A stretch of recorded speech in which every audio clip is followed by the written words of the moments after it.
আমি প্রত্যেক প্রতিযোগীকে তাদের অভিনব বিজ্ঞান প্রজেক্টের জন্য জানাই আমার প্রাণঢালা অভিনন্দন।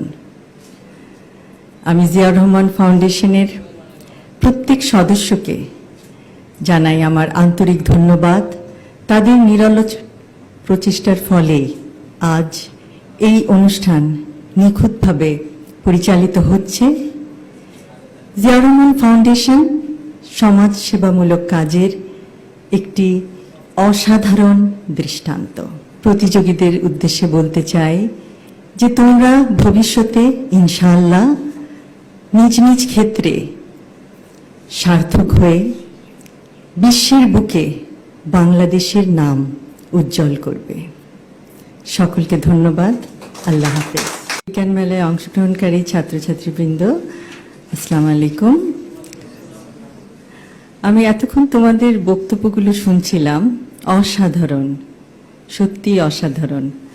তোমাদের মেধা, তোমাদের অধ্যবসায় এবং সর্বোপরি তোমাদের কনফিডেন্স আমাদেরকে মুগ্ধ করেছে এবং আমরা আশা করব যে তোমরা তোমাদের জীবনে প্রত্যেক ক্ষেত্রে তোমরা সার্থক হও এবং দেশের মুখ উজ্জ্বল করো বিশ্বের দরবারে।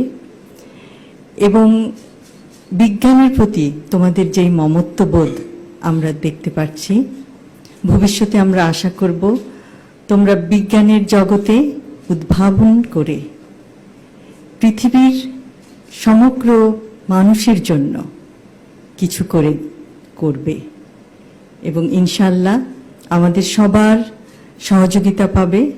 এবং যে কোনো সময় যে কোনো রকম তোমাদের প্রশ্ন থাকে যদি বিজ্ঞান জগতে, তাহলে তোমরা তো জানো যে তোমাদের বিচারক মণ্ডলীরা সবসময় তোমাদেরকে অনুপ্রেরণা দিয়েছেন, তোমাদেরকে পথ দেখিয়েছেন কিভাবে তোমরা তোমাদের প্রজেক্টগুলিকে আরও সুন্দর করবে, আরও বিস্তারিতভাবে সবার কাছে তুলে ধরবে। যে কোনো সময় তাদের কাছে যেতে পারো তোমাদের প্রশ্ন নিয়ে। বিজ্ঞান চর্চার কোনো শেষ নাই, কিন্তু বিজ্ঞান চর্চার মাধ্যমে পৃথিবীকে অনেক কিছু দেওয়ার আছে এবং আমার বিশ্বাস তোমরা তা পারবে। এবং আবারও জিয়াউর রহমান ফাউন্ডেশনের সকল সদস্যকে আমার আন্তরিক ধন্যবাদ জানাই। এই পুরস্কার বিতরণী অনুষ্ঠানটি অত্যন্ত নিখুঁতভাবে পরিচালনা করার জন্য এবং এত বছর ধরে, প্রায় ২৬ বছর ধরে বাংলাদেশের এবং কিছু কিছু ক্ষেত্রে বিদেশের আপামর জনতার পাশে দাঁড়ানোর জন্য। আবারও বলছি, জিয়াউর রহমান ফাউন্ডেশন সমাজ সেবামূলক কাজের একটি অসাধারণ দৃষ্টান্ত। সকলকে ধন্যবাদ।